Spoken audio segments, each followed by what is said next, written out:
pull off like the whole seed head, you can see that like the seeds are attached to a bunch of fluff. Like the seeds are at the bottom here, and then like all this fluff up top. Yeah, like a dandelion, exactly.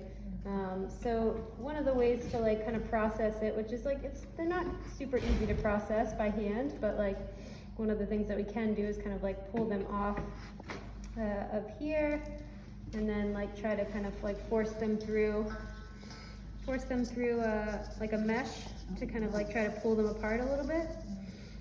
Those little lines, the seeds, yeah, that look kind of like dill. Yeah.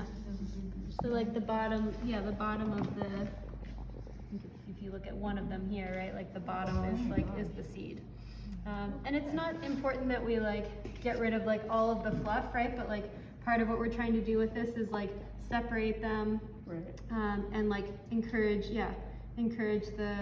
them to detach if they will, and if they won't, like we'll end up, planting them like with it on there. But as much as we can, we try to kind of like separate them out of there. And you'll see that like there's a bunch of this like hair, these fine hairs that are coming off of there. Yeah, so it is separating some of them, but getting them completely clean is kind of difficult. Like when we have seeds that are more like the evening primrose is a good example of another seed that's like a little bit easier to work with.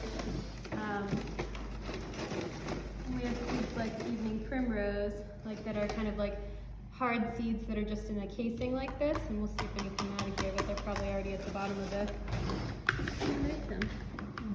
right. So when we like just kind of get them out of there, these are all the seeds.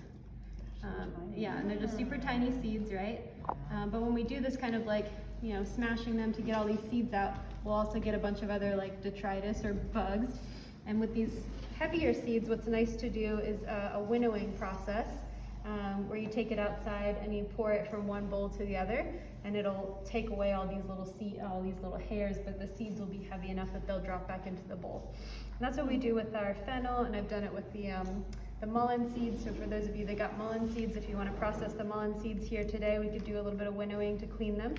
But yeah, those are kind of like the main two differences of the native seeds that we have, is that some of them are going to be this like more hard, just like in a case that you have to like break the case open, and then these other ones are just attached to something that we have to kind of like with friction try to separate them.